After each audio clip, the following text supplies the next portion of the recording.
Welcome to Broad Eye, the podcast that explores knowledge gaps in ophthalmology and eye care. Hello, everyone. This is Dr. Bruno Fernandez. I'm here today with our guest, Dr. Kirk Adams. How's it going? It's going great. Thank you for having me.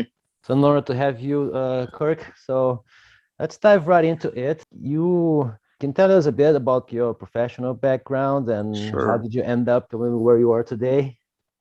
Sure. So I am the president and CEO of the American Foundation for the Blind, and we're commonly referred to as AFB. And we are in our centennial year. We're 100 years old this year, founded in 1921, really to be a central nonprofit agency to use research and data to identify the greatest barriers faced by people who are blind and the greatest opportunities for inclusion. And AFB hired Helen Keller in 1924, and she served as the brand ambassador, global brand ambassador for AFB until she passed away in 1968, and she bequeathed her estate to us. So I will often, throughout this conversation, recommend people go to our website, afb.org, and there you can find all of Helen Keller's archives digitized. It's fascinating. I came to AFB 5 years ago. I am a blind person. My retinas both detached when I was 5 years old in kindergarten. I became totally blind very, very quickly. At that time, kids went to schools for the blind, so I did go to a residential school for blind children in the state of Oregon for first, second, and third grade.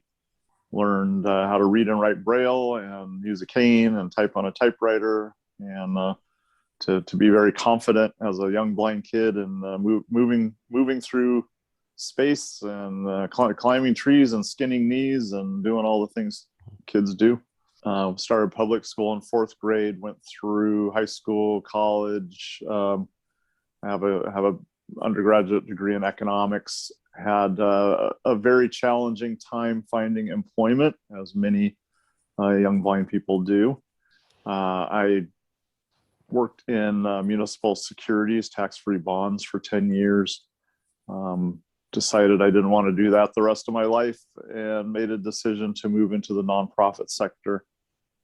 Entered through fundraising, became a professional fundraiser for a number of organizations here in Seattle, Washington, where I am now, and was contacted by a blindness organization called Lighthouse for the Blind, who they were looking for a person to come and start their development program in their foundation, and they had heard there was a blind person in the community doing that type of work, and asked me if I would come in and take a look and would I be interested in talking about this position. I was, and I took that job in 2000, and progressively had increasing levels of responsibility and became the president and CEO of the Lighthouse for the Blind in Seattle in 2008.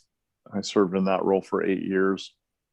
And in the meantime, I had gone back to school and gotten a master's in not-for-profit leadership and started a PhD program in leadership and change.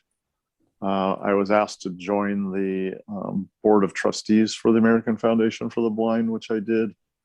And then after serving on the board for several years, my predecessor announced that he was going to retire, urged me to consider putting my name forward. AFB hired a search firm, conducted a nationwide search. I did put my name forward and was offered the opportunity to become the sixth blind president of AFB over the 100-year history. I joyously accepted this opportunity to lead the organization, and moved to New York City in 2016, conducted a strategic planning process immediately, made a lot of big changes, moved the headquarters to the Washington, D.C. area, where I then moved. And then as COVID shut down our offices, my wife and I relocated back to our home in Seattle.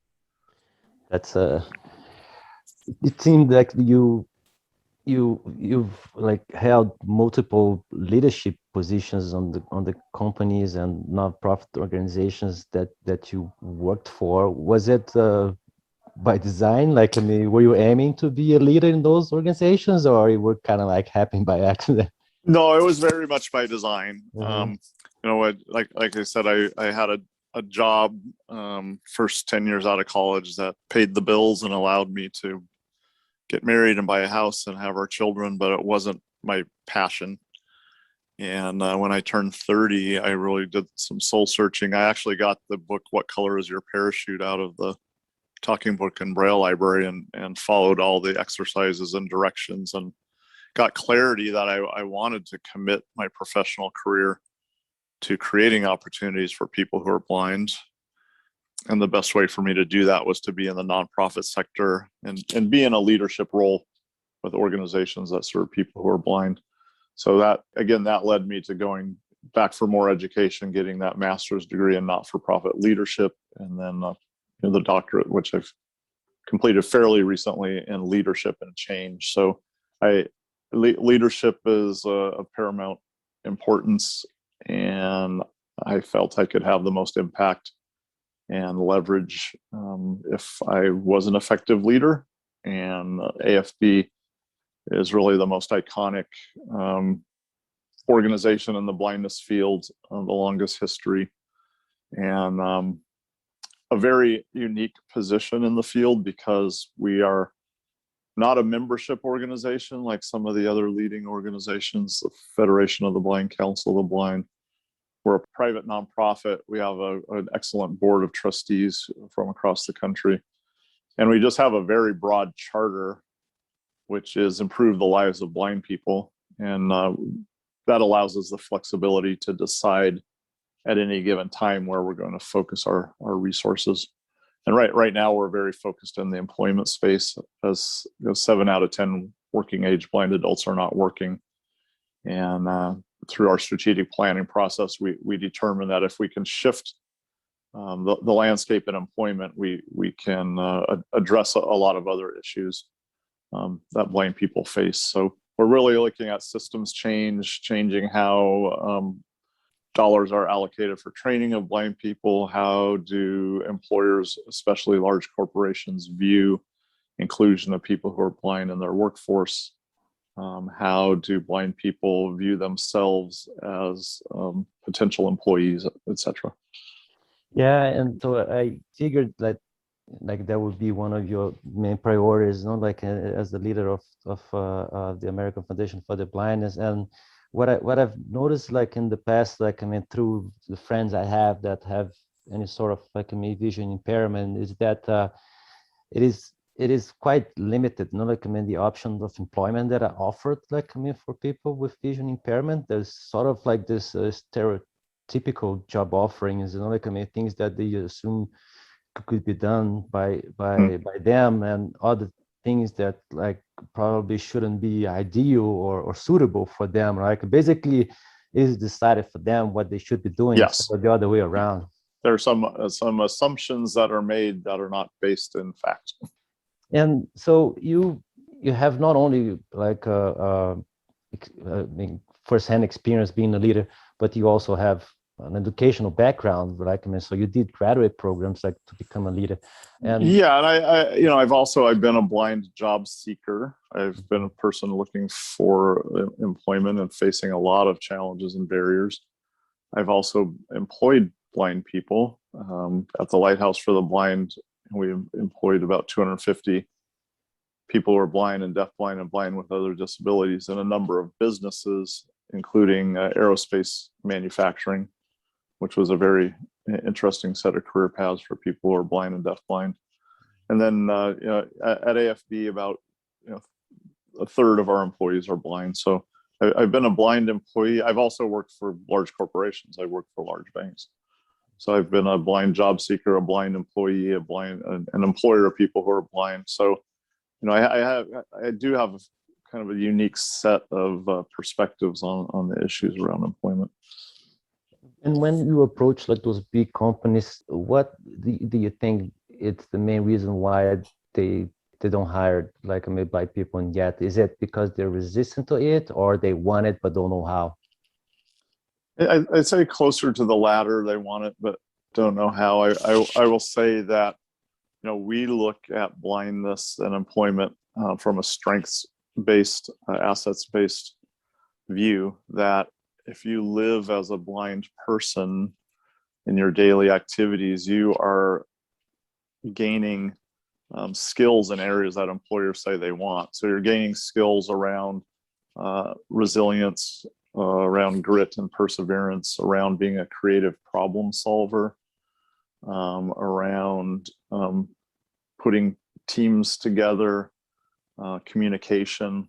So a lot of the skills that employers saying they're looking for in employees, the mere fact that you're living every day as a blind person allows you to develop a lot of those characteristics. So that's really first and foremost, and that needs to be clear in the mind of the employer and the blind person. You're bringing valuable skills and characteristics to the workplace as a person who's blind. And then I think really the next point is proximity. We're a research-based organization. So we know from research that if a hiring manager or a department hires a blind person, they are much more likely to hire a second than someone who hasn't had the exposure to someone who's blind. So blindness is a low incidence disability. So many people have not had exposure to individuals who are blind, successfully employed blind people. So my experience is that employers will often project and think. And when I went in applying for jobs as a financial analyst, walking in with my white cane and my braille, the employer sitting across the desk would think, if I woke up tomorrow and couldn't see, there's no way I could do this job. So it's really valuable skill to have as a blind job seeker, to be able to explain how you'll do the job, what tools you'll use, what techniques, what your successes have been. And you need to present yourself as a problem solver, not someone who's going to create new issues and complications for the employer. I guess they see your disability through their own eyes, and without taking into consideration that you've lived with that your entire life, so you basically adapted to it, right? So right. That's your reality. Right, and I will say also blindness skills. So there's challenges for people who have some usable vision, as opposed to my situation. Yes, some things happened that put me in a position to have some successes, and one is I became totally blind right at the time I was entering school. So there was no question if I should learn Braille or not, if I should try to use magnification. Today it's, should the child use magnification? Should they use recordings and artificial speech? Should they learn Braille? My clear understanding is that if a child can't read at the same speed as their sighted classmates, they need to learn how to read Braille. But it just wasn't a question for me, because I was totally blind. So I learned how to read and write Braille. I had to learn how to use a cane. So I have good orientation and mobility skills, good Braille skills. And again, research shows that people with good blindness skills are more likely to be employed than people without, which I guess sounds pretty obvious. And some of the challenges come if you've lived as a sighted person and started work as a sighted person and then become blind while you're still in your work life. It's challenging to acquire the blindness skills that you need. It's a lot of hard work. Yeah. And talking back about the American Foundation for the Blind, and so about the priorities of the organization, we've sort of talked about education and employment already, but there is a third priority that it's on aging, and I'm curious to see what exactly it tries to accomplish on that field. Yeah. Well, we're really looking at all of these things through the lens of employment. The areas are so vast. Aging and vision loss. There are so many issues. The 60% of people who are legally blind are over 65. Most people who are blind have become legally blind as part of the aging process. So, 16% of people over 65 are visually impaired, and 23% of people over 85 are visually impaired. So in order to kind of bite off a piece that we can chew, we're looking at aging and vision loss through the lens of employment. So again, people who are working become visually impaired. People tend to leave the workforce and not return. Those who do return, research shows it's an average of an 8-year gap between exiting the workforce and returning. So how do we first help employers and employees retain that employment, understand what the accommodations and training needs are, so the person can stay in their job? If a pivot is necessary, how do they pivot, stay employed, not exit the workforce? And then for those who have had to exit, how do we shorten that return time? And a lot of this is very much driven by the need for talent. People are working longer. People are coming out of retirement. Employers, every day you read about the struggles for employers to find employees. There's a big battle for talent. And our research shows us that blind people are the most highly educated, most underemployed, unemployed disability group, if you look across disabilities. So it's like an untapped, very valuable resource, right, for employers out there.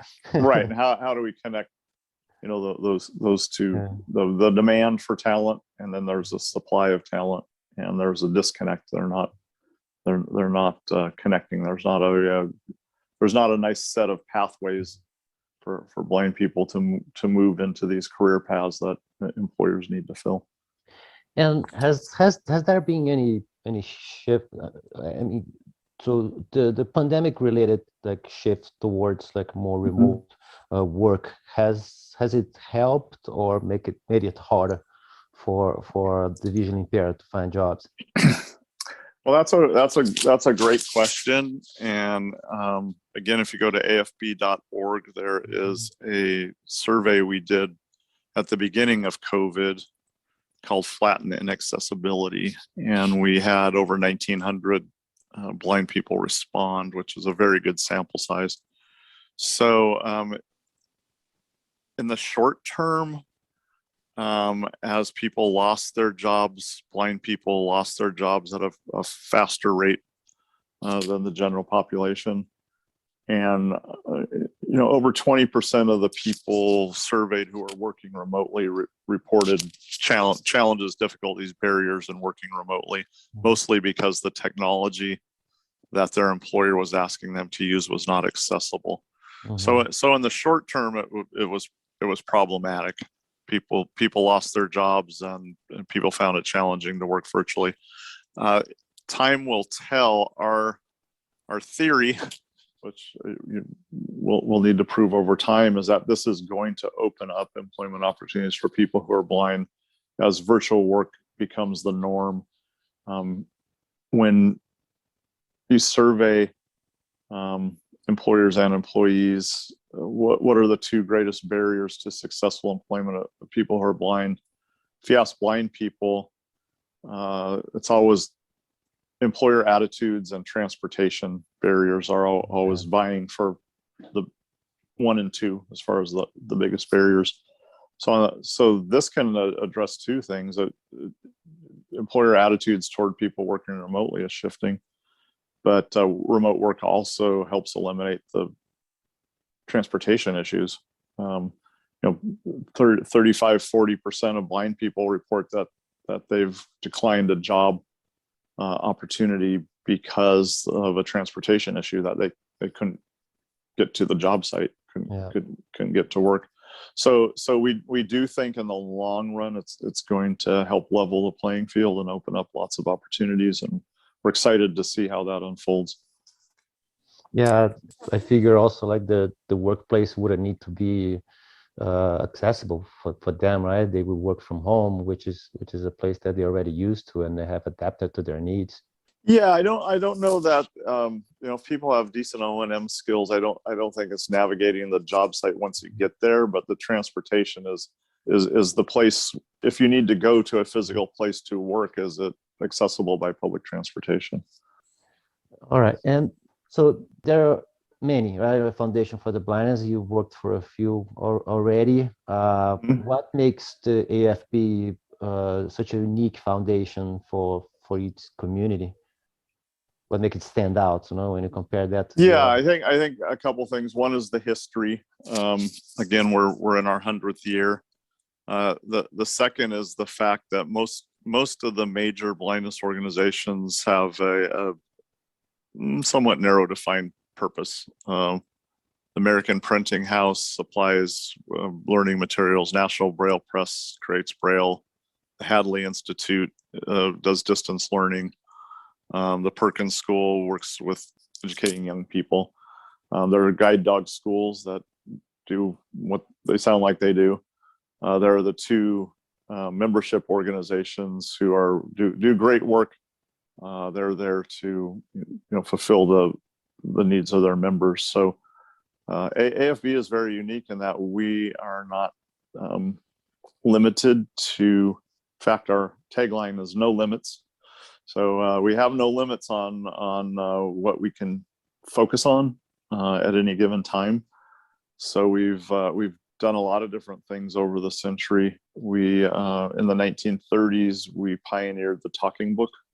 So worked with the recording industry to develop the 33 1/3 RPM long playing phonograph records specifically to record books for people who are blind. Helen Keller worked specifically with Eleanor Roosevelt and President Franklin Roosevelt to obtain funding to start the National Library Service for the Blind.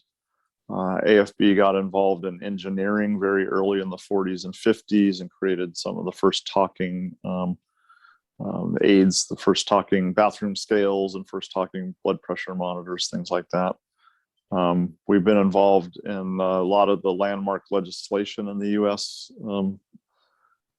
affecting people who are blind. Got very involved in promoting Braille literacy at one point in time. Was kind of our mission. Again, each chapter, AFB is able to decide where we can do the most good and have the most impact, given the assets and resources we have. So when I came on board in 2016, we went through another strategic planning process, one of many over the last 100 years, and got clarity that we really want to do something about changing these employment outcomes.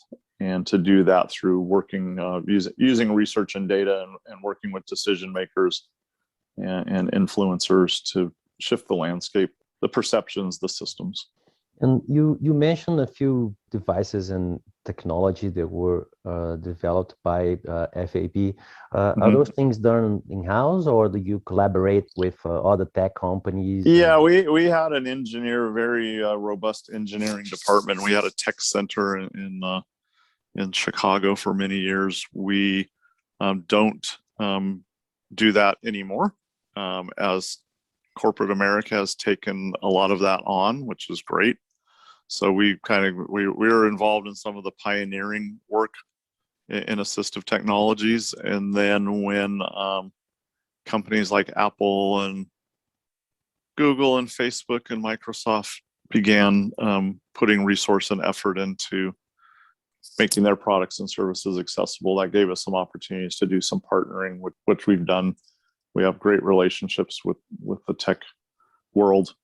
Little anecdote, we have a blind gentleman named Darren Burton, who was part of our AFB tech staff, and he's the first blind person to use the built-in voiceover screen reader on an iPhone. So that's an AFB claim to fame. He was later hired away by Yahoo. He's back with us now on a part-time basis. But so AFB has been involved in technology and understanding that technology can really level the playing field if it's accessible, and it can also widen the digital divide if it's not accessible. If more and more technology is being adopted that blind people can't use, that just increases the barriers around communication and access to information. Yeah, we had a few guests already from tech companies, Microsoft, Google, and like Mm-hmm. many apps, like I mean, made for the low vision community. And I mean, of course, besides the fact that like they do good by making like the world more accessible, what they also highlighted it's that like I mean, it's a huge market. Like I mean, not only in terms of like I mean, employment as we already discussed, but a consumer market as well. Mm-hmm. Like I mean, so it's an opportunity in a way, like Yeah. for them Well, to be involved in the field.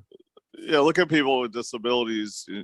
I was listening to recorded books as a student when no one else in my classes was listening to anything recorded, and then things like Dragon Dictate, the first kind of software that you could speak to and do speech to text conversion. Now everyone's listening to devices and everyone's talking to their devices. It's become part of the norm.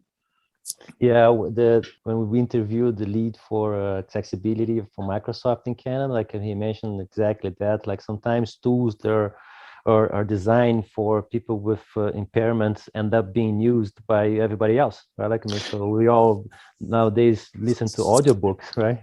Yeah, exactly. Yeah. So a little example here in Seattle, we have had 250 people in the workplace, mostly taking the bus. Many of them were not totally blind, but had low vision. So we worked with the Seattle Metro bus system to put larger bus numbers on the buses. And they did that. And they told us they got more positive feedback from their riders around that than anything else they'd done. The larger bus numbers not only helped people with low vision, it helped everybody. Yeah, true.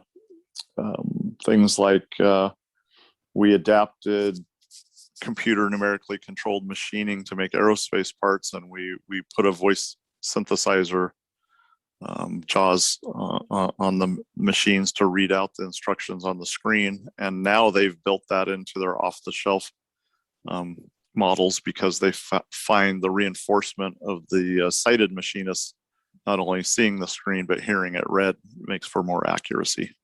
Kirk, as we are heading to a wrap, are there any major events that the FAB is organizing in the near future that you would like to share with the So a couple things. Yeah, a couple things. So we typically have a leadership conference, and we did not have it in person last year or this year because of COVID. We are planning to hold it in person next May 1st, 2nd, and 3rd in Arlington, Virginia. Again, you can go to afb.org, American Foundation for the Blind, afb.org, and sign up for our newsletter and get notified about the conference. And we also prepared some, I think, super high quality virtual content in celebration of our centennial. So if you go to afb.org/100, there are some panel discussions. There's a virtual gala. There are some conversations around diversity, equity, inclusion, around resilience. So some really great content that's available free for everybody. That's very interesting. We're going to make sure that we share everything when we publish like your episode. So anyone listening there, you can go to our website, and all the links will be there. Kirk, I guess that's it. I won't hold you any longer. I thank you very much for your time. It was a great chat. The time flew by. Exactly. I appreciate you reaching out. I appreciate you including AFB, and you keep up the good work. Thank you for everything you do, man. All right. Have a good one. Okay. Bye-bye. Bye-bye. And that concludes today's episode of the Broad Eye Podcast. If you enjoyed this episode, please be sure to subscribe on your favorite podcast platform. Of course, ratings and reviews are always welcome. And you can certainly share this episode with any of your colleagues or friends who might enjoy it. Thanks for listening.